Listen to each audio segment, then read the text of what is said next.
Chapter 1. Meeting the Architect of Death.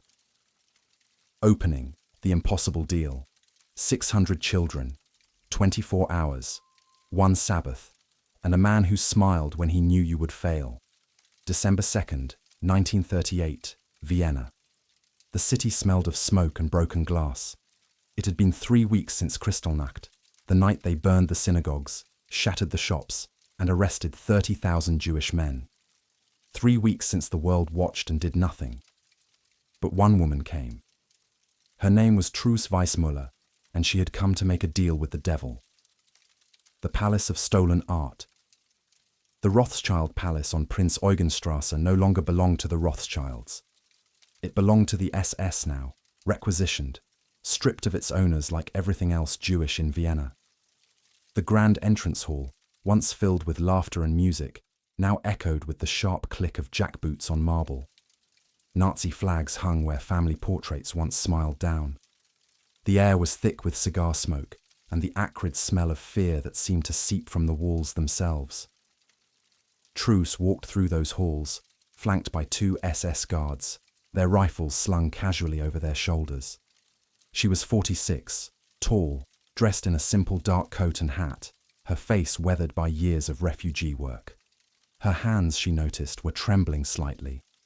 She clasped them together tightly, forcing them still. She had negotiated with bureaucrats, with border guards, with hostile officials across Europe. But this was different. This was Adolf Eichmann. The guards stopped at a massive mahogany door, carved with scenes of hunting dogs bringing down deer. One of them knocked twice, sharp and precise. A voice from inside, clipped and impatient. "Herein." The door opened. The man behind the desk. The office was obscene in its luxury. Persian rugs so thick they swallowed sound. Paintings, stolen, all of them, covering every wall. A chandelier that probably cost more than most Viennese Jews would earn in a lifetime, now hanging above the desk of the man systematically destroying them. And behind that desk sat SS Obersturmbannführer Adolf Eichmann. He was younger than Truus expected, 32, thin, almost delicate, with dark hair slicked back with pomade, and a narrow face that belonged on a bank clerk, not a monster. His black uniform was immaculate, every crease razor-sharp, every button gleaming. He was writing something in a ledger, his pen scratching across the page with mechanical precision. He did not look up when she entered. Truus stood there, her heart hammering so loud she was certain he could hear it. 5 seconds. 10. The silence was deliberate, a power play. She had seen it before. Make them wait, make them feel small. She would not give him the satisfaction. "Herr Obersturmbannführer," she said, her voice cutting through the silence. "I am Truus Wijsmuller. I believe you are expecting me." Eichmann's pen stopped. Slowly, he looked up. His eyes were the worst part. Not cruel, not wild with hatred. Just flat, empty, like looking into the eyes of a shark. "Frau Wijsmuller," he said, his voice almost pleasant, gesturing to the chair opposite him with a casual wave of his hand. "Please, sit."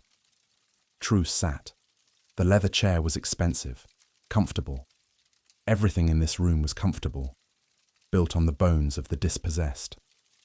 Eichmann closed his ledger with a soft thump and folded his hands on the desk. For a moment, he simply studied her, his head tilted slightly, like a scientist examining a specimen. "You have come from Amsterdam," he said. Not a question, a statement.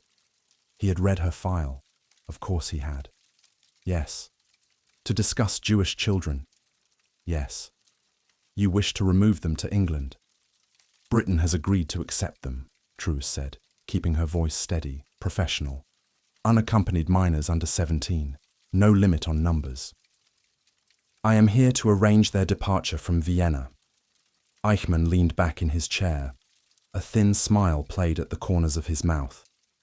"How humanitarian," he said, the word dripping with mockery. "Tell me, Frau Wijsmuller, how many children does your arrangement involve?" This was the moment. Truus took a breath. "As many as possible," Thousands, if we can manage it. We have foster families waiting, hostels prepared. Thousands, Eichmann interrupted, and now he was smiling fully, showing teeth. You have ambition. I respect that. But ambition without capability is merely fantasy. And I am not interested in fantasies, Frau Wijsmuller. I am interested in results. He stood abruptly, walking to the window, his hands clasped behind his back. Outside, the Vienna winter was grey and cold. Truus could see her reflection in the window glass behind him. Small, alone, surrounded by stolen art and swastika flags. Let me tell you about the Jewish problem in Vienna, Eichmann said, his voice conversational, almost friendly. We have approximately 180,000 Jews still in this city. They must leave. That is official policy.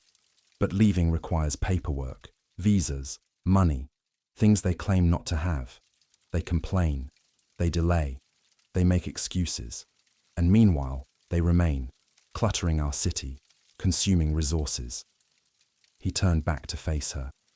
So when people like you come to me with grand plans to help, I am skeptical. Talk is cheap, Frau Wijsmuller. I need proof that you can actually accomplish what you claim. Truus felt the trap closing. What kind of proof? Eichmann's smile widened. He walked back to his desk, sat down, and pulled out a blank sheet of official paper. I will give you a test, he said, picking up his pen. A simple demonstration of your capabilities. I will authorize one transport, one train, 600 children. If you can successfully organize this transport, we will discuss further arrangements. If you cannot, he shrugged. Then we will know that your organization is not serious, and we will waste no more time on this matter. Truus felt a surge of hope. One train, 600 children. It was less than she wanted, but it was something. A beginning. I accept, she said. When? Tomorrow, Eichmann said. The word fell like a guillotine blade. Truus stared at him. Tomorrow? Tomorrow, Eichmann repeated, his eyes glittering with malicious amusement. It is Friday today, December 2nd. The train will depart Wien Westbahnhof tomorrow, Saturday, December 3rd, at 8 a.m. sharp. Platform 3, 600 children. You will have your authorization in writing. He was still writing on the official paper, his handwriting precise and flowing. Truus's mind was racing. Tomorrow. Less than 24 hours.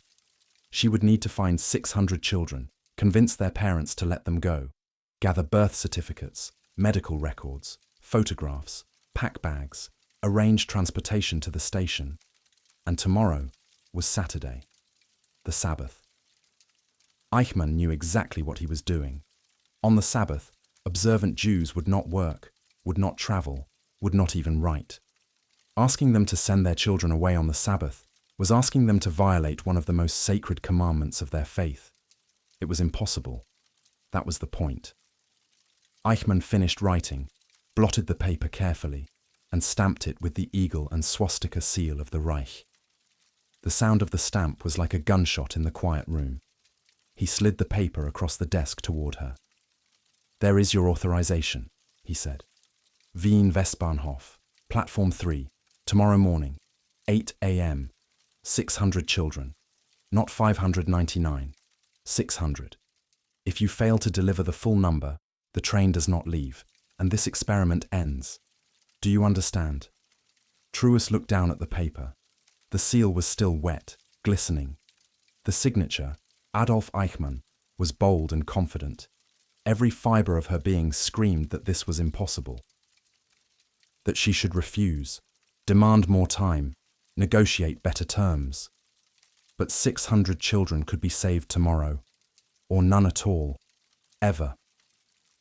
She reached across the desk and took the paper. Her fingers left slight impressions in the still damp ink. I understand, she said, folding the document carefully and placing it in her handbag. 600 children, tomorrow morning, 8 a.m. She stood. Eichmann remained seated, watching her with that same flat, shark-like gaze.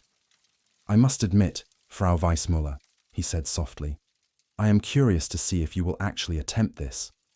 Most would simply leave Vienna tonight and send a telegram of apology. The sensible thing would be to admit defeat before you begin. Truus met his eyes. She did not smile. She did not flinch. I am not most people, Herr Obersturmbannführer, she said. I will see you tomorrow morning, with 600 children. She turned and walked to the door. Behind her she heard Eichmann laugh, a short, sharp bark of genuine amusement. I almost hope you succeed, he called after her. It will be entertaining to watch you try.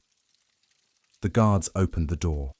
Truus walked through, down the long hall lined with stolen paintings, past the swastika flags, past the SS officers who barely glanced at her, and out into the cold December streets of Vienna. The sun was already low on the horizon. In 12 hours, it would be nightfall. In 24 hours, the train would leave, with or without her. She had 600 children to find, 600 families to convince, and 600 miracles to perform. And the clock was already ticking. Chapter 2. 74 Trains to Hell and Back. The Impossible Night. 24 hours to save 600 children. Most people would have gone to a hotel, made some phone calls, and prepared an apology. Truus Wijsmuller went to war. The moment she left Eichmann's office, she was already moving, her mind calculating, strategizing, fighting against the clock that was bleeding away her precious hours. It was 3:47 p.m. when she stepped onto the frozen streets of Vienna. The sun was already dipping toward the horizon, casting long skeletal shadows across the city. By 5 p.m., it would be dark. By sundown, the Sabbath would begin, and every observant Jewish household in Vienna would light their candles, close their doors, and cease all worldly activity for 24 hours. She had less than 2 hours before the Sabbath began, and she had no list of names, no organization in place, no infrastructure, nothing but a piece of paper with Adolf Eichmann's signature and a promise she had no idea how to keep. Truus walked quickly through the cobblestone streets, her breath pluming in the frigid air, her mind racing. She needed help. She needed the Jewish community. She needed someone who knew which families had children, which families were desperate enough to send them away, which families still had the documents required to cross borders. She needed the Kultusgemeinde, the Jewish community organization, the community of the damned. The offices of the Kultusgemeinde were in a narrow building on Seitenstättengasse, near the old Stadttempel synagogue, one of the few synagogues in Vienna that had survived Kristallnacht, and only because it was hidden inside a residential block, too difficult to burn without destroying the surrounding buildings. The office was chaos. Hundreds of people crowded the narrow halls, sitting on the floors, standing in doorways, waiting with that particular exhausted patience of those who have been waiting for weeks. They were applying for exit visas, for travel documents, for letters of sponsorship, anything that might allow them to escape. The air was thick with the smell of unwashed bodies, fear and desperation. Children cried. Old men prayed quietly in corners. Women clutched photographs of family members already arrested, already gone. Truus pushed through the crowd, her voice cutting through the noise. I need to see Dr. Josef Löwenherz, now. It's urgent. A young clerk, his face pale and drawn, looked up from a mountain of paperwork. Dr. Löwenherz is with someone. I don't care, Truus said, her voice like iron. Tell him Truus Wijsmuller is here from Amsterdam, and I have authorization for a children's transport leaving tomorrow morning. Tomorrow. Do you understand? The word tomorrow had the desired effect. The clerk's eyes widened. He stood, nearly knocking over his chair, and disappeared through a side door. 2 minutes later, Dr. Josef Löwenherz emerged, a small, meticulous man with wire-rimmed glasses and the perpetual exhaustion of someone carrying the weight of an entire community. He had been the head of the Kultusgemeinde since the Anschluss, forced to negotiate with the Nazis daily, signing papers that sent his own people into exile, because exile was better than the alternative. He looked at Truus, and for a moment, something like hope flickered in his weary eyes. Frau Wijsmuller, he said, gripping her hand. They told me you were coming. You have spoken with Eichmann. I have, Truus said, pulling the authorization from her handbag and handing it to him. He has given me permission for 600 children, one train, leaving tomorrow morning, 8 a.m., Wien Westbahnhof. Löwenherz stared at the document, his hands trembling slightly. Then he looked up at her, his face stricken. Tomorrow? He whispered. Tomorrow is Shabbat. I know, Truus said quietly. He knows. That's the point. He expects us to fail. For a long moment, silence hung between them. Around them, the chaos of the office continued. Voices calling out names, papers shuffling, babies crying. But in that small space between Truus and Löwenherz, there was only the weight of an impossible decision. If we fail, Löwenherz said slowly, there will be no second chance. Eichmann will use it as proof that we are not serious, that the British offer is empty. The door will close. Yes, Truus said. And if we succeed by violating Shabbat, by asking families to break one of our most sacred commandments, their children will live, Truus said, her voice sharp. That is the only commandment that matters tonight, Dr. Löwenherz. Pikuach nefesh. The preservation of life overrides all other laws. You know this. Löwenherz looked at her for a long moment. Then, slowly, he nodded. We will need a list, he said, his voice steadying, shifting into the mode of a man who had organized the impossible before. Children between 4 and 17. We must prioritize those in the most danger. Children whose fathers are in Dachau. Children whose families have lost everything. Orphans. We must notify the families, obtain their consent, gather the required documents, birth certificates, photographs, medical records. We must arrange transportation to the station, and we must do all of this. He glanced at the clock on the wall. It was 4:23 p.m. In less than 16 hours. Then we start now, Truus said. Who do you need? The night of miracles. What happened over the next 16 hours would later be called the Night of Miracles. Löwenherz assembled a team, 32 volunteers from the Kultusgemeinde, many of them women, all of them exhausted, all of them terrified, all of them determined. They split into groups. One group went through the records, pulling files of children who were registered, who had the necessary documents, who fit the criteria. Another group began making telephone calls, hundreds of calls, to families across Vienna, waking people from dinner, from prayer, from the first moments of Sabbath rest. Your child has been selected for a transport to England, tomorrow morning. You must decide now. The responses were immediate and heartbreaking. Some parents said yes without hesitation, weeping with relief, grateful for any chance to save their child. Some refused, unable to imagine sending their children away alone into a foreign country, perhaps never to see them again. Some argued, demanding guarantees that no one could give, and some simply did not answer, already arrested, already deported, already gone. By 8 p.m., they had a list of 287 children, less than half what they needed. Truus, standing in the cramped office surrounded by stacks of files and ringing telephones, felt the first cold fingers of panic. 287 was not enough. Eichmann had been explicit. 600 children, not 599. If she arrived at the station with anything less, he would cancel the transport, and the opportunity would be lost forever. We need to go door to door, she said suddenly, her voice cutting through the chaos. The telephone is too slow. We need to go into the streets, into the Jewish quarter, and knock on every door. Now. Löwenherz looked at her, his face pale. Frau Wijsmuller, it is Shabbat. Many families will not answer their doors. Then we knock louder, Truus said. We tell them that their children can live. That is a commandment higher than Shabbat. You said so yourself. Now move. And they did. 32 volunteers fanned out across Vienna's Jewish districts, Leopoldstadt, Alsergrund, Brigittenau, carrying hastily printed flyers, knocking on doors, calling up to darkened windows. The Sabbath candles were already lit in most homes, the families gathered around their tables, trying to find one moment of peace in a world that had become hell. But when they heard the knock, when they heard the words, "Transport to England, tomorrow morning, your child can be saved," doors opened. Mothers clutched their children and wept. Fathers, faces haggard from weeks of terror, made impossible decisions in seconds. Grandmothers pressed small bags of food into their grandchildren's hands, whispering blessings.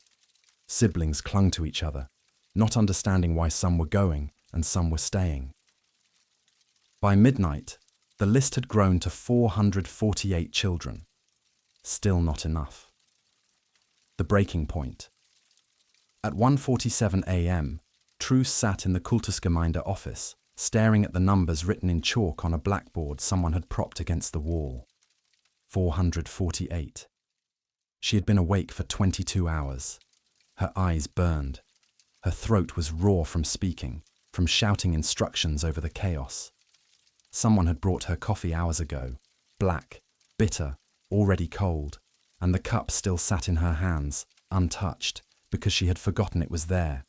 Her hands were shaking, not from the cold, though the office was freezing, not from fear, though fear was certainly present, but from exhaustion so profound it had seeped into her bones, making every movement feel like wading through deep water. 448 children, 152 short of the impossible number Eichmann had demanded. For the first time since leaving his office, Truus allowed herself to consider the possibility of failure. She had promised those parents that their children would be saved. She had looked them in the eyes and given them hope. And now, Frau Wijsmuller. She looked up.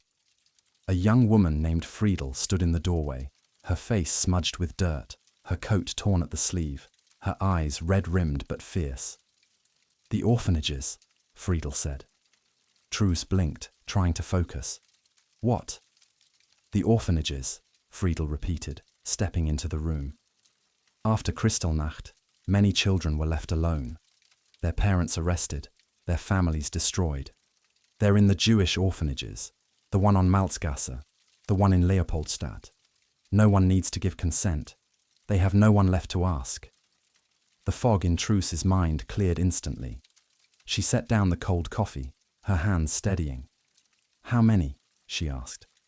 "I don't know," Friedel said, "but more than 100. Maybe more." Truus stood, energy flooding back into her exhausted body. Her legs protested, her back ached, but none of that mattered now. "Take me there," she said. Now. The children who had nothing left to lose. The Jewish orphanage on Malzgasse was a 3-story building that had once been a school. Now it housed 127 children between the ages of 3 and 16, children whose parents had been arrested, deported, or killed, children who had watched their homes burn, children who no longer cried because they had learned that crying changed nothing. When Truus arrived at 2:14 a.m., the director, a woman named Rosa Feldman, gaunt and grey-haired, opened the door with shaking hands. "Frau Wijsmuller," she whispered, as if afraid speaking too loud might shatter the fragile hope in her voice. "They said you were coming. Is it true? Can you take them?" "How many children do you have?" Truus asked. 127, Rosa said. "All eligible, all with documents, all—" Her voice cracked. "All with nothing left here." Truus did the math in her head. 448 plus 127 was 575. 25 short. "I need them at Wien Westbahnhof by 7:30 a.m., Truus said. "Can you do that?" Rosa nodded, tears streaming down her face. "We will carry them if we have to." By 3:30 a.m., Truus was back at the Kultusgemeinde office. Löwenherz met her at the door, a piece of paper in his hand, his face grey with exhaustion. "We found 18 more," he said quietly. Children from families who were hesitant earlier. When they heard about the orphans, they changed their minds. They said if children with nothing can go, their children must go too. Truus took the paper. Her vision was blurred. From exhaustion or tears, she wasn't sure, but she could make out the number at the bottom. 593. 7 short of 600.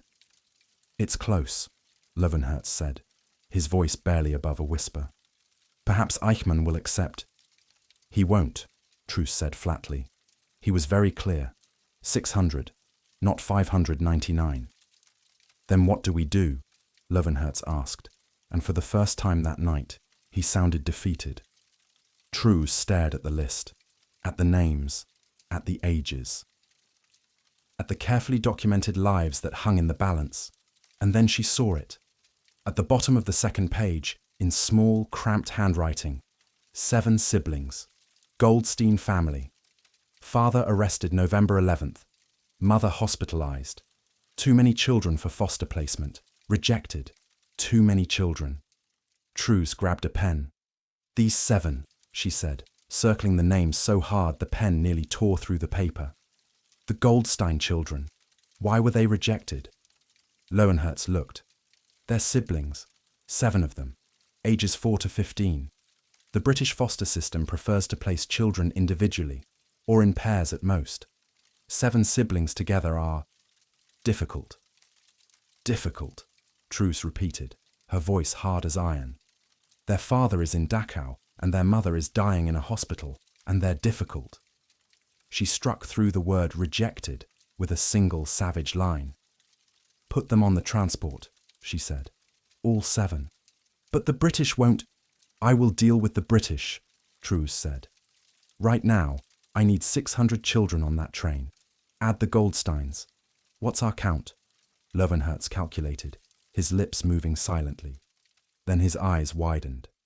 600, he whispered. Exactly 600. Truus set down the pen.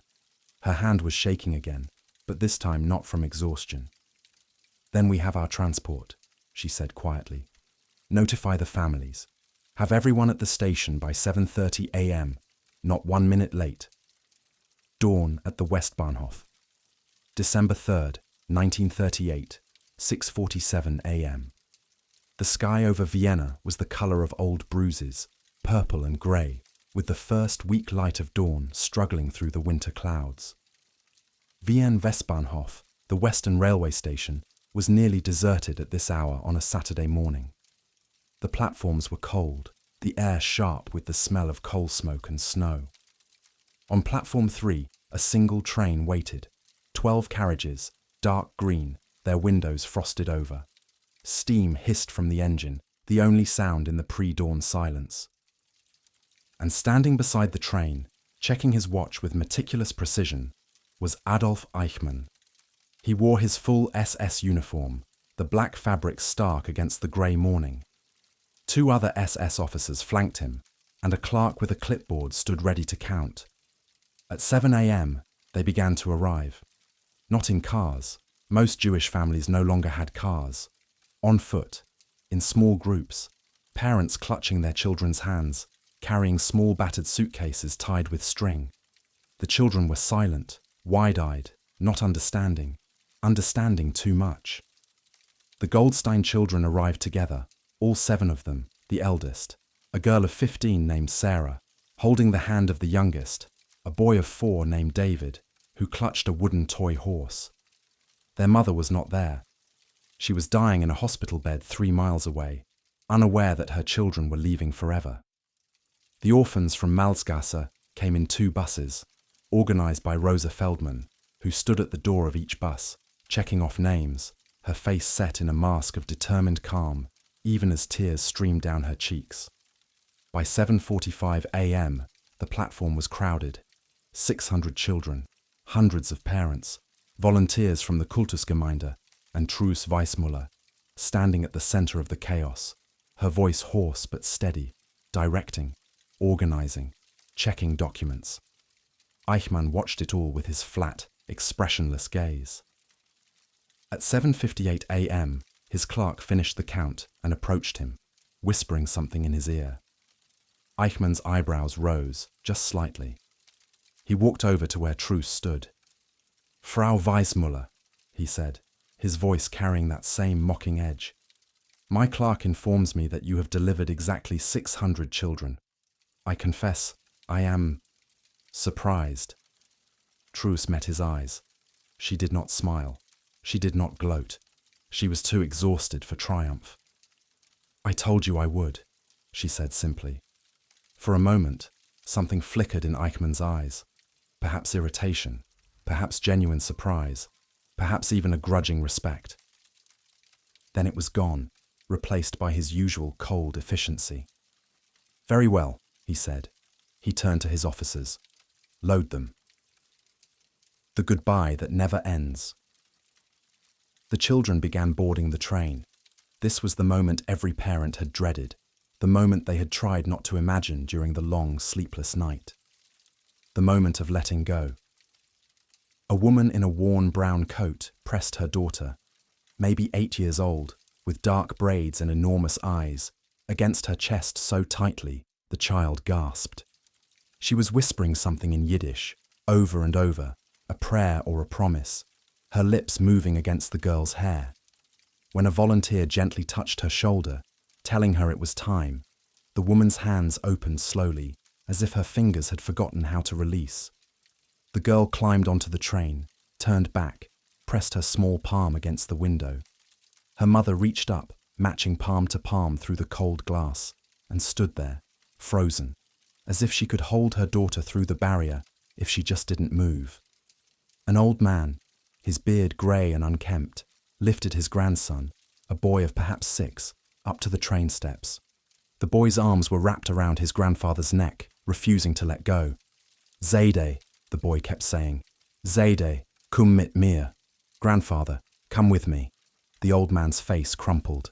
"Ich kenn nicht, mein Kind. Ich kenn nicht." "I cannot, my child. I cannot."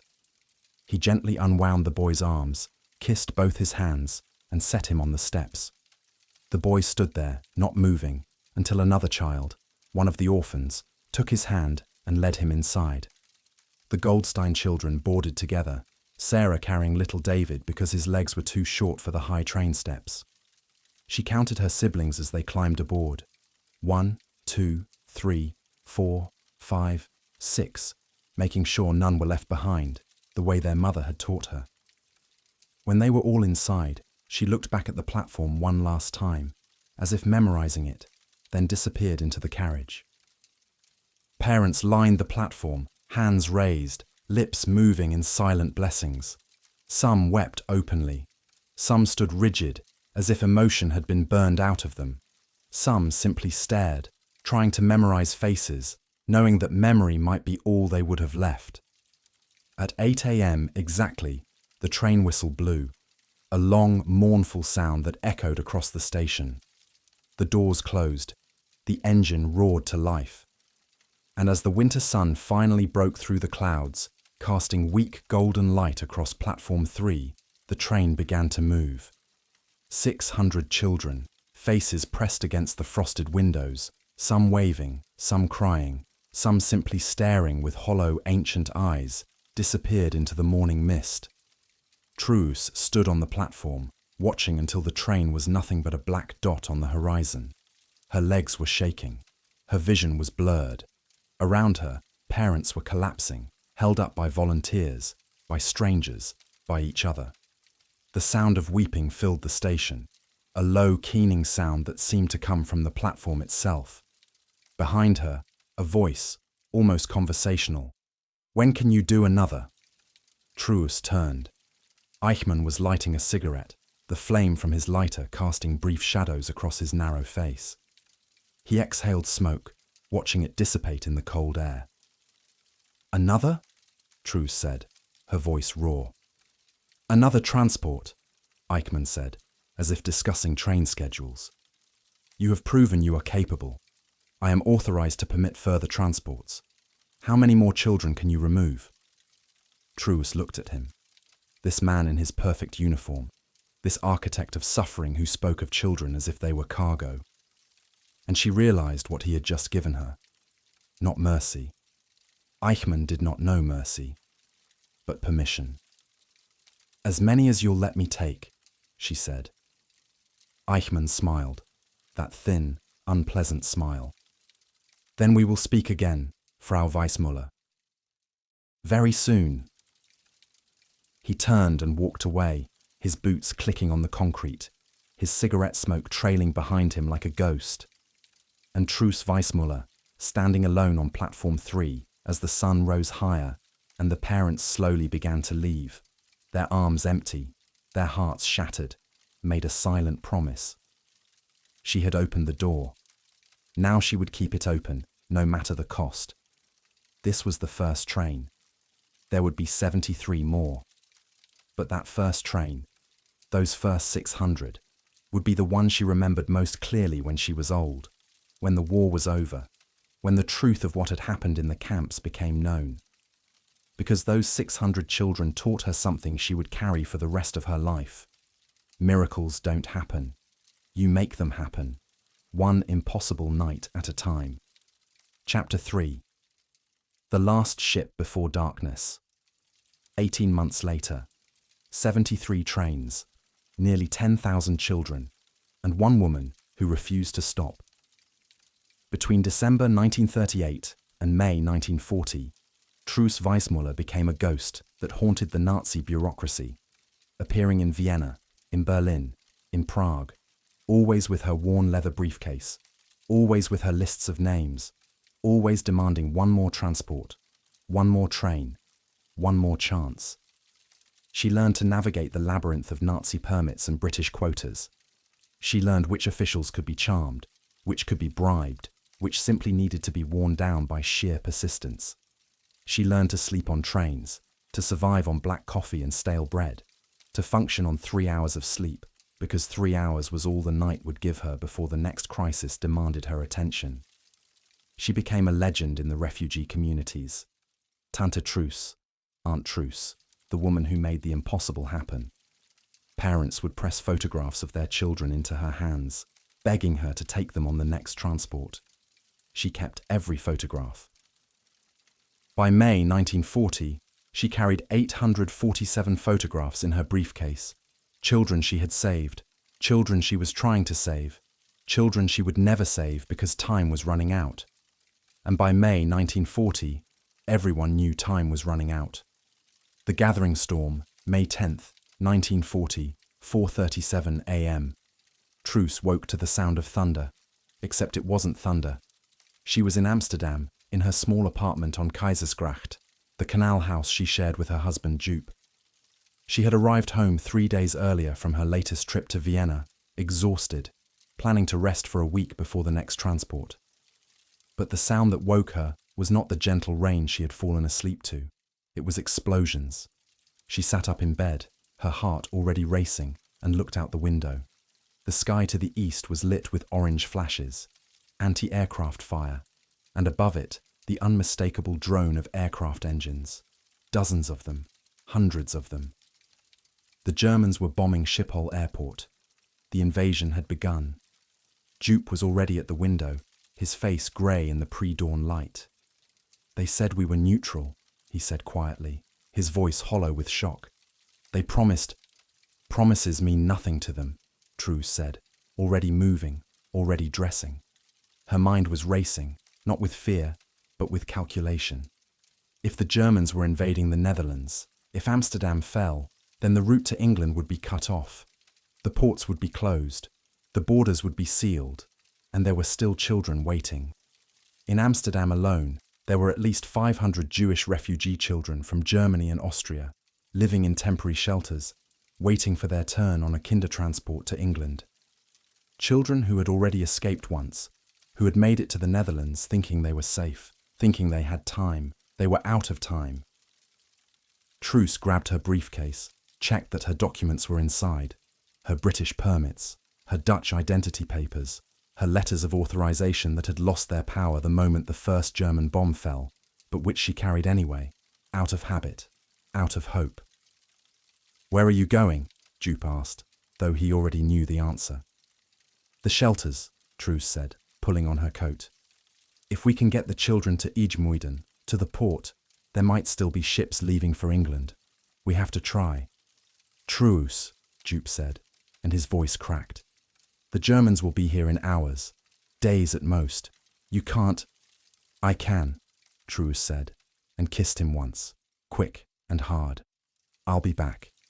She was lying, and they both knew it. The race against the Wehrmacht. By 6 a.m., Truus was at the Burgerweeshuis, the largest refugee shelter in Amsterdam, a converted orphanage that housed 200 children. The streets were chaos, people running, sirens wailing, the distant crump of explosions as German paratroopers landed outside the city. The Dutch army was mobilizing, but everyone knew it was hopeless. The Netherlands had been neutral in the Great War. They had no modern defences, no prepared positions. The German blitzkrieg that had crushed Poland and would soon crush France would go through the Netherlands like a knife through paper. The shelter was in panic. Children were crying. Staff were arguing. Radios blared conflicting reports. Truus walked through the chaos like a ship cutting through waves, her voice cutting through the noise. "Listen to me," she shouted, and the room fell silent. "The Germans are invading. Amsterdam will fall. But there are still ships leaving from Eichmann. If we move now, we can get the children out. I need every child over the age of 4, dressed, packed, ready to move in 30 minutes. 30 minutes. Do you understand?" A young woman, one of the shelter workers, her face pale with terror, stepped forward. "Frau Wijsmuller, we have no authorization. No permits. The British won't have time to send permits," Truus said sharply. "By the time paperwork arrives, the port will be under German control. We go now, without permission, or we don't go at all." "But how will we get them to Eichmann?" another worker asked. "It's 15 miles. We have no buses, no—" "We walk," Truus said. "We walk, we hitchhike, we steal bicycles if we have to. But we move. Now." The Exodus. By 7:15 a.m., Truus had assembled 74 children. The youngest was 4, the oldest was 16. They were the ones who were ready, the ones who had documents, the ones who had nothing holding them to Amsterdam anymore. She wanted to take more. She wanted to take all of them. But 74 was all she could organize in the time she had. 74 children, 3 shelter workers, and Truus. They left the shelter and walked west, toward the port of Eichmann. It should have been an hour's drive. On foot, with small children, it would take 4 hours, maybe 5. The Germans were advancing from the east. It was going to be close. The children walked in a ragged line, the older ones helping the younger ones, carrying the smaller suitcases. Truus walked at the front, setting the pace, her eyes constantly scanning the sky for German aircraft, her ears straining for the sound of tanks.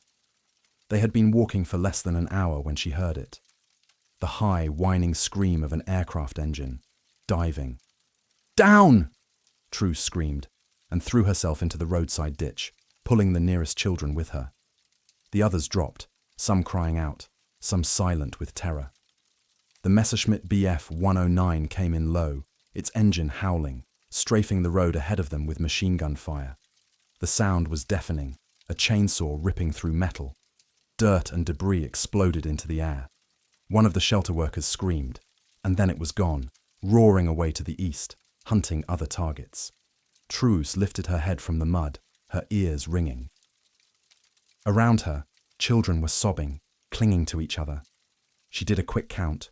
74. All still there. All alive. "Up," she said, her voice shaking but firm. "Get up. We keep moving." A boy of maybe 12, his face streaked with tears and dirt, looked at her. "They're trying to kill us," he said, his voice hollow with the realization. "Yes," Truus said, because there was no point in lying. "So we don't give them the chance. Move." The checkpoint. At 9:47 a.m., as they passed through the village of Halfweg, halfway to the port, Truus saw them. Dutch soldiers setting up a roadblock. 4 men with rifles, a sergeant checking papers, turning back anyone trying to flee west. Behind them, on the eastern horizon, A column of black smoke rose into the sky. The Germans were getting closer. Truus's heart sank. If they were turned back now, they would never make it. She walked up to the sergeant, a heavy-set man with exhaustion etched into every line of his face.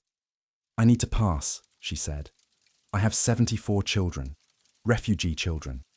There's a ship waiting." "No one passes," the sergeant said, not unkindly. "Orders. The roads west are needed for military transport. Civilians are to shelter in place." "These children are not Dutch civilians," Truus said, pulling papers from her briefcase with hands that she forced to stay steady. "They are German and Austrian refugees under British protection. I have authorization." "Your authorization is worthless now, Mevrou," the sergeant said, glancing at the papers. "The British can't protect anyone. Not anymore." Truus looked at him, really looked at him. He was perhaps 40, with a wedding ring on his finger and eyes that had seen too much in the past 4 hours. "Do you have children, Sergeant?" she asked quietly. He hesitated. "2 daughters." "Where are they now?" "With my wife, in Haarlem." His voice cracked slightly. "I hope." Truus stepped closer, lowering her voice so only he could hear. "If you turn us back, these children will be here when the Germans arrive. And you know what the Germans do to Jewish children. You've heard the reports from Poland. You know." The sergeant's jaw tightened. For a long moment, he said nothing, staring past her at the ragged line of children waiting in the road. Then he stepped aside. "I didn't see you," he said quietly. "Go. Quickly." Truus gripped his hand once, hard, and moved past him, the children following. They didn't look back. The port of last chances. They reached IJmuiden at 11:52 a.m. The port was a nightmare of desperation. Thousands of people, refugees, Dutch citizens fleeing the invasion, soldiers trying to evacuate, crowded the docks, pushing, shoving, screaming for passage on the few ships still in harbour.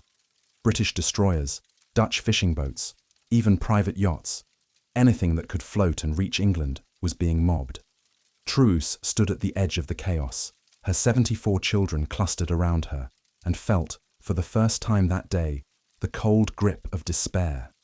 She had brought them here. But how could she get them on a ship?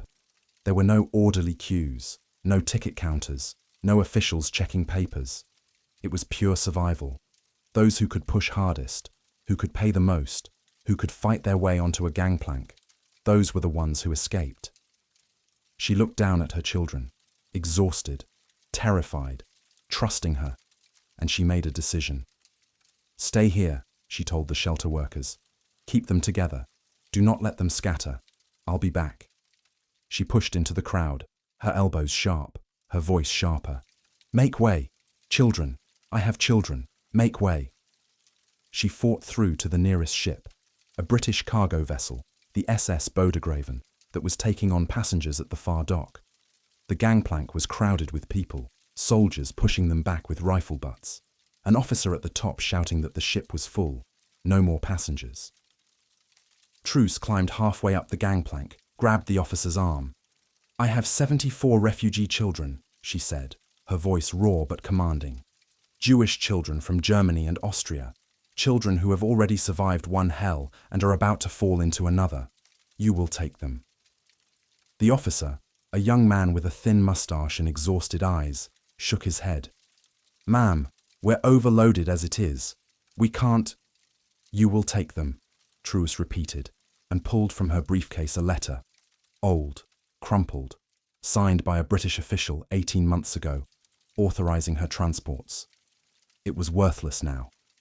The official who signed it might be dead, but it had an official seal, and in chaos, a seal still carried weight. The officer looked at the letter, looked at Truus, looked past her at the crowd. "Where are they?" he asked. "The girl in the pink dress." Truus brought them through the crowd like a shepherd through wolves. The 74 children, holding hands in a chain, moving in a tight group, pushed through the desperate mass of humanity. People cursed them, people shoved them. But Truus was at the front, and the 3 shelter workers were at the sides, and they moved as one organism, unstoppable. When they reached the gangplank, the officer kept his word. He held back the crowd, physically held them, his soldiers forming a human barrier, and the children climbed aboard. One by one, they went up the narrow, swaying gangplank. Some needed to be carried. Some went quickly, as if afraid the opportunity would vanish. Some looked back at the port, at the Netherlands, at everything they were leaving behind. Truus stood at the bottom of the gangplank, counting them as they boarded. 1, 5, 12, 27, 43. At number 73, a girl climbed onto the gangplank. She was perhaps 10 years old, with dark hair tied back with a ribbon, wearing a pink dress that was too fancy for the moment, as if she had dressed for a party, not an escape. She was carrying a small brown teddy bear under one arm. She stopped halfway up the gangplank and turned back. "Tante Truus," she called down, her voice small against the noise of the port. "Are you coming?" Truus looked up at her. This child whose name she didn't even know, who trusted her completely. "Not yet," Truus called back, her throat tight. "But I'll see you in England. I promise." The girl hesitated, clutching her teddy bear closer, then nodded and continued up. 74, all aboard. The officer looked down at Truus. "You should come too," he said. "The Germans will be here by nightfall. If they find you—" "There are more children," Truus said simply. "In The Hague, in Rotterdam. I have to try." The officer stared at her as if she were insane. Perhaps she was. "God go with you," he said quietly, and signaled to the crew. The gangplank was pulled up. The ropes were cast off. The engines roared to life. And as the SS Bodegraven pulled away from the dock, churning the grey water white, Truus stood watching, her hand raised in a wave that the children on deck returned. Dozens of small hands, waving goodbye, waving thank you, waving farewell. The girl in the pink dress stood at the railing, still holding her teddy bear, still watching, her small figure growing smaller and smaller against the grey sky. Truus watched until the ship rounded the breakwater and disappeared. Only then did she lower her hand. The sound of approaching thunder. The port was emptying now. The last ships were pulling away. Those who hadn't made it aboard stood on the docks, staring after them with hollow eyes. Truus turned to head back into the city, to find more children, to try, and stopped. From the east, carried on the wind, came a sound she had heard once before that morning. The low, rumbling growl of engines. Hundreds of them. Tanks. The Wehrmacht was here. Truus stood on the empty dock, her briefcase in her hand, her clothes still stained with mud from the ditch, and watched the horizon. Black smoke rose in columns across the eastern sky. The sound of artillery was closer now. Constant. She had saved 74 children today. There were thousands more she couldn't reach. The door had closed, and she was on the wrong side of it. Truus Wijsmuller would never make it to The Hague. She would never make it to Rotterdam. By the time she reached Amsterdam, the city would be under German occupation. The Kindertransport was over, but standing there on that dock, with the sound of tanks growing louder and the last ship disappearing over the horizon, she allowed herself to remember one thing. A girl in a pink dress, holding a teddy bear, looking back. 74 lives, sailing toward England, toward safety, toward the future. It wasn't all the children, but it was these children. And sometimes, in the arithmetic of war, that has to be enough. Chapter 4. The Lives That Followed. After the trains. The war ended. The guns went quiet. The camps were opened. The numbers were counted. And the world, hungry for stories of villains and generals, almost forgot to ask about the woman who had spent 18 months putting children on trains and ships, shoving them through the narrowest crack in history before it slammed shut. Truus Wijsmuller did what many survivors did. She went home. She lived quietly in Amsterdam, worked, helped where she could, and almost never spoke, at least not publicly, about Vienna, about Westbahnhof, about the last ship out of IJmuiden. When people asked, she shrugged. "I did what anyone would have done," she said. Which, of course, was not true. Almost no one did what she did. The first letters. For the children, silence lasted longer. They grew up in England, in strange houses with strange food and strange words. Some were welcomed, some were merely tolerated, some were loved. All of them learned very quickly to adapt or vanish. They learned to hide their accents, to swallow their nightmares, to build new lives on top of a foundation of absence. Many never saw their parents again. For decades, they did what their foster families, and later their own children, needed them to do. They got on with it. They worked, married, had children, paid mortgages, worried about exams and electricity bills instead of sirens and boots. They became, on the surface, ordinary. And then, somewhere around their 60th birthdays, something shifted. Old boxes were opened. Faded labels with German names were found in the lining of coats. Questions from grandchildren.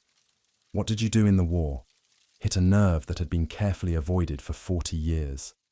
Slowly, like a long frozen river beginning to move, the Kindertransport children began to talk. Support groups formed. Reunions were organized. Old photographs were laid out on tables. Small faces at train stations. Children in oversized coats. Tags pinned to their collars. And at almost every table, the same sentence surfaced. "Do you remember the Dutch woman? The tall one, always with a bag full of papers. What was her name? Truus. Something." They did not know where she was. They did not know if she was alive. But they remembered her. What gratitude looks like decades later. No one can track exactly who wrote first. It doesn't matter. What matters is this. At some point, former children who had spent a lifetime not looking back began to write. Not to governments or newspapers, but to each other. Letters, then phone calls, then meetings. One man remembered being 4 years old on that first Vienna train, held by his 15-year-old sister as they rattled west into a future neither of them could imagine. One woman remembered a Dutch voice at Westbahnhof telling her, very firmly, that this was not the end of her family, just the beginning of a different story. One remembered a hand on her shoulder in the chaos of a Dutch port, and a promise shouted above the noise of engines and panic. "You're going. You will live." They compared fragments until the outline became clear. The woman had been real. She had done this again and again, and they had never said thank you. Some wrote their gratitude into diaries they knew no one would read. Some sat at kitchen tables with their own grown children, and for the first time said the words, "There was a woman." Some, braver, wrote to archives, to committees, to towns in the Netherlands, trying to find her name.